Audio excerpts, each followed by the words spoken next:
चलिए सभी को मेरा नमस्ते। आज शुरू करते हैं हिंदी का पहला प्रैक्टिस सेट, जिसको हम लगाएंगे और सभी लोग अपने आंसर कमेंट सेक्शन में देंगे।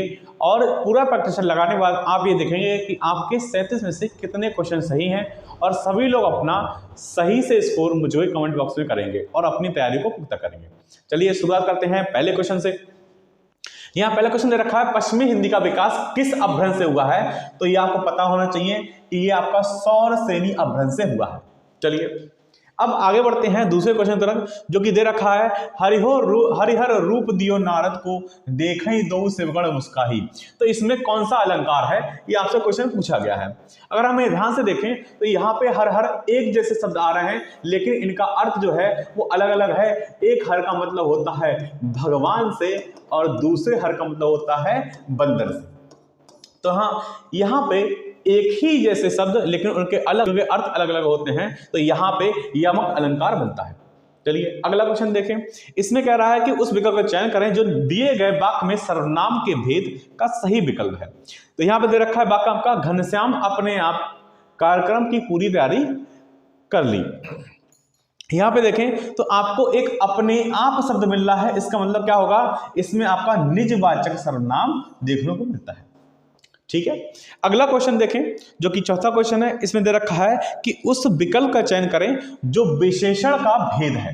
मतलब कि हमें वो चेक करना है जो विशेषण का भेद होता है। यहाँ पे अगर हम देखें तो उस घर में मेरा दोस्त रहता है। यहाँ पे देखिए ये जो मेरा दोस्त आ रहा है, इस हिसाब से अगर हम विशेषण देखें तो यहाँ पे क्या होगा, सार्वनामिक विशेषण होगा। चलिए पांचवें क्वेश्चन की तरफ बढ़ते हैं और हम देखेंगे पांचवें क्वेश्चन दे रखा है कि उस विकल्प का चयन करें जो दिए गए वाक्य में क्रिया के भेद का सही विकल्प है। तो यहाँ पे क्रिया का भेद पूछा, कह रहा है कि रोहन चाय पीकर बैठ गया। तो ऐसे शब्द पीकर चला गया, खाकर चला गया, ठीक है, ऐसे शब्दों में आपको पूर्वकालिक क्रिया देखने को मिलती है। अगला क्वेश्चन देखें जिसने रखा है, प्रत्येक शब्द में कौन सा उपसर्ग है? तो यहाँ प्रत्येक शब्द में अगर हम यहाँ पे संधि विच्छेद करें प्रत्येक का, तो प्रत्येक का संधि विच्छेद होता है कि प्रति प्लस में एक। तो अगर हम यहाँ पे देखें उपसर्ग क्या होगा, तो यहाँ पे प्रति उपसर्ग देखने को मिलता है। फिर आगे बात करते हैं बैठक की। तो बैठक में आपका जो प्रत्यय है वो बैठक, तो यहाँ पे आपको का प्रत्यय देखने को मिलता है। अगला हम क्वेश्चन देखें तो यहाँ पे आपको दे रखा है कि ऋषि की गाय बहुत दूध देती है। वाक्य में रेखांकित शब्द का किस विशेषण का उदाहरण दे रखा है? तो यहाँ विशेषण पूछा है, तो ऐसे शब्द जो मात्रात्मक होते हैं उनको हम बोलेंगे कि प्रमाण बोधक आपका यहाँ पे विशेषण देखने को मिलता है। अगले क्वेश्चन के हम छठे क्वेश्चन की तरफ बढ़े तो यहाँ पे छठा क्वेश्चन आपको दे रखा है कि निम्न में से कौन सा वाक्य शुद्ध है? तो यहाँ पे देखिए पहला दे रखा है ऑप्शन, मैं घर जाना है, तो यहाँ पे आपका वाक्य शुद्ध नहीं है। दूसरा दे रखा है मैंने घर जाना है, यह भी आपका वाक्य शुद्ध नहीं है। अगर हम तीसरा देखें तो दे रखा है मुझे घर जाना है, ठीक है, तो आपका यहाँ पे ये ऑप्शन जो है वो सही बनता है। देखो मैंने घर जाना है, यह भी आपका ऑप्शन गलत दे रखा है।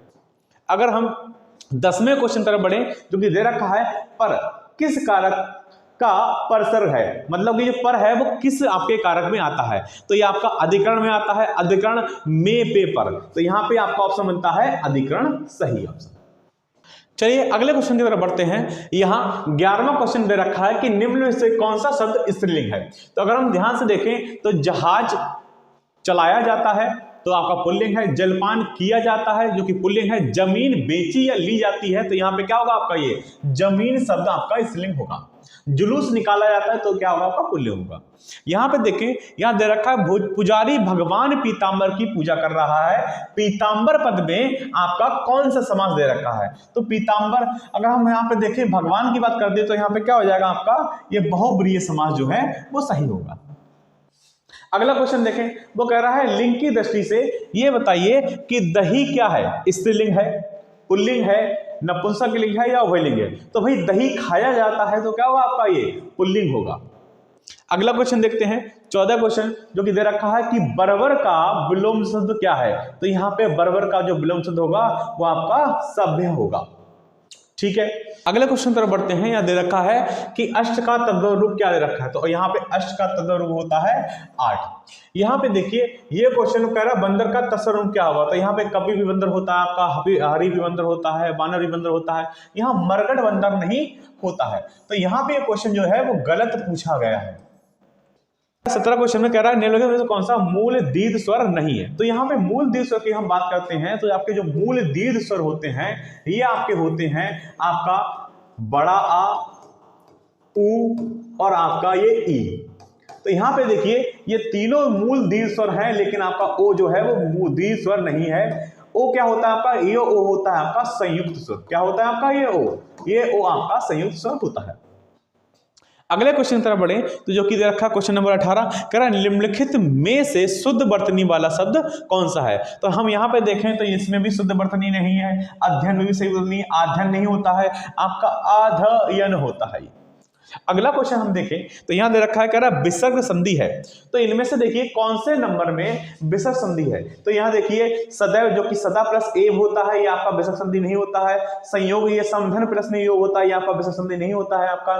ठीक है, फिर आता है आपका गिरी से, गिरी प्लस में जो कि आपका विसर्ग संधि नहीं होता है। यहाँ पे देखिए निधन कर्म जो कि बनता है निष्कर्म, तो ये आपका ये विसर्ग संधि बनता है। ठीक है, इसका अगला क्वेश्चन देखते हैं। अगले क्वेश्चन आपको क्या पूछ रखा है, देखिए कह रहा है दुर्गा का पर्यायवाची है। तो यहाँ पे देखें दुर्गा का पर्यायवाची क्या होगा, भारती नहीं होगा, श्री नहीं होगा, ज्योत्सना आपका नहीं होगा, यहाँ पे स्त्री क्या होता है, धात्री आपका दुर्गा का पर्यायवाची बनता है। अगला सूत्र कह रहा है क्वेश्चन नंबर 21 कह रहा है बालोचित। बालोचित में शब्द में संधि विच्छेद करें। तो हम देखें यहाँ पे बालोचित का संधि विच्छेद देखेंगे तो बोलोचित आपका नहीं होगा। ठीक है, यहाँ पे आपका होगा बाल प्लस में उचित, क्योंकि यहाँ पे आता है ये छोटा आ और प्लस में ऊ, छोटा आ और आपका प्लस में ऊ, ये बनता है जाके ऊ का शब्द। ठीक है, तो आपका ये बालोचित शब्द में क्या होगा, आपका बाल प्लस में उचित आपका संधि विच्छेद होगा। फिर बात करते हैं, कह रहा है कि धार्मिक, धार्मिक में आपका कौन सा प्रत्यय लगा हुआ है। तो धार्मिक, ठीक है, इसमें आपका एक प्रत्यय लगा हुआ है। क्या लगा हुआ है, आपका एक प्रत्यय लगा हुआ है। चलिए अगले क्वेश्चन तरफ बढ़ते हैं। चलिए अब अगले क्वेश्चन तरफ बढ़ते हैं। यहाँ देखेंगे कह रहा है निम्नलिखित में कौन सा शब्द द्रव्यवाचक है, संज्ञा दे रखी है। तो आपको यहाँ पे देख रखा होगा ये आपका दूध जो होता है वो क्या होता है, द्रव्यवाचक संज्ञा होती है। अगला क्वेश्चन कह रहा है भाई आप ही चला गया वाक्य में रेखांकित में सर्वनाम का कौन सा भेद है। तो आप क्या होता है, आपका निजवाचक सर्वनाम देखने को मिलता है। अगला क्वेश्चन कह रहा है कि गिलास में थोड़ा दूध है, रेखांकित शब्द विशेषण के किस भेद से अंतर्गत आएगा। तो ये थोड़ा बहुत ये सब क्या होते हैं, आपके प्रमाणवाचक आपके विशेषण होते हैं। अगला क्वेश्चन कह रहा है उस विकल्प का चयन करें जो दिए गए शब्द का सही समानार्थी शब्द है। अगर हम यहाँ पे देखें तो हिरण का समानार्थी जो क्या होगा, आपका कुरंगम जो होगा, आपका हिरण का समानार्थी देखने को मिलता है। अगला 17 वाला क्वेश्चन कह रहा है कि प्रति उपसर्ग हिंदी भाषा में किस भाषा से आया हुआ है। तो यह आपका संस्कृत से आया हुआ शब्द प्रति। अगला हम क्वेश्चन देखें तो आपका श्रृंगार का तत्सम रूप क्या है। तो यहाँ पे श्रृंगार को हम ऐसे तत्सम में लिखते हैं। अगला क्वेश्चन 29वां क्वेश्चन कह रहा है कि श्री गणेश का विलोम शब्द बताइए। तो श्री गणेश का जो विलोम शब्द होता है वो होता है इति श्री। ठीक, अगला देखें तो 30वां क्वेश्चन आपसे ये बोल रहा है कि फूल का पर्यायवाची नहीं है। तो यहां देखिए सुमन भी फूल का पर्यायवाची होता है, पुष्प भी होता है, कुसुम भी होता है, लेकिन आपका तनुजा जो होता है वो पर्यायवाची नहीं होता है। तो यहां नहीं पूछा तो सही ऑप्शन क्या होगा, तनुजा आपका सही ऑप्शन होगा। अगला क्वेश्चन देखें तो अगला कह रहा है मुख्य क्रिया के अर्थ को स्पष्ट करने वाली क्रिया क्या कहलाती है। तो यहाँ देखिए जो कि मुख्य क्रिया को अर्थ को स्पष्ट करती है उसको हम सहायक क्रिया कहते हैं। क्या कहते हैं, सहायक क्रिया कहते हैं। अगला कह रहा है जो मोक्ष चाहता है उसको के लिए एक शब्द क्या होगा, तो मोक्ष लिए होता है मुमुक्षु। क्या होता है, मुमुक्षु। अगला हम देखें क्वेश्चन नंबर 33 जो कह रहा है भौरा कोयल सखी किस शब्द के निगार्थी है। तो ये भाई अली शब्द के निगार्थी होते हैं। अगला देखें 34 क्वेश्चन कह रहा मैं कृष्ण के घर पहुंचा परंतु वह नहीं मिला। इस वाक्य में कौन सा विराम चिन्ह लगेगा। तो यहां पे देखिए कॉमा लगेगा। क्या लगेगा, कॉमा लगेगा। अगला देखते हैं 35 क्वेश्चन कह रहा है कि सतगुरु की महिमा अनंत, अनंत किया उपकार, लोचन अनंत उधारिया, अनंत दिखावण हार। तो उस उपयुक्त पंक्तियों में कौन सा रस है। तो यहां देखिए इसमें 35 वाले में शांत रस है। कौन सा रस है भाई, शांत रस है। अच्छा अब बात करते हैं 36 क्वेश्चन जो कि आपका एक इंपॉर्टेंट क्वेश्चन बनता है। जाके देखो हिंदी के हिसाब से हम आपसे देखें तो यहाँ वो आपसे कह रहा है कि व्यास सम्मान 2023 निम्नलिखित में से किसे प्रदान किया गया है। तो इसका सही ऑप्शन बनता है आपका पुष्पा भारती। क्या होता है आपका, पुष्पा भारती। इस बार व्यास सम्मान ये जो है 2023 उसमें पुष्पा भारती को दिया गया है। अब बात करते हैं 37 क्वेश्चन कह रहा है प्रेम सागर किसकी रचना है। तो हम ध्यान से देखें, प्रेम सागर जो है यहाँ पे, अगर आपको याद ना रहे तो याद रखिए, जो प्रेम होता है वो हमेशा किससे होता है, लल्लू से होगा। किससे होगा, लल्लू से। तो यहाँ पे क्या होगा, प्रेम सागर किसकी रचना है आपकी, ये लल्लू लाल की रचना दे रखी है। ये आपका हिंदी का पहला प्रैक्टिस सेट खत्म होता है और आप सभी मुझे कमेंट बताएंगे कि आपके हिंदी में 37 क्वेश्चन में कितने क्वेश्चन सही होते हैं। चलिए अब आपसे मैं मिलूंगा अगले प्रैक्टिस सेट में। हो सकता है आने वाले टाइम में मैं एक दिन में रोज आपके 2 हिंदी के प्रैक्टिस सेट लगवाने लगूं। ठीक है, आप सभी को इस आपके प्रैक्टिस सेट की जो पीडीएफ है वो मेरे टेलीग्राम चैनल पे मिल जाएगी, जो कि आपके लिंक में दे रखा है। चलिए सभी से मिलते हैं अगले प्रैक्टिस सेट में, तब तक के लिए जय हिंद जय भारत।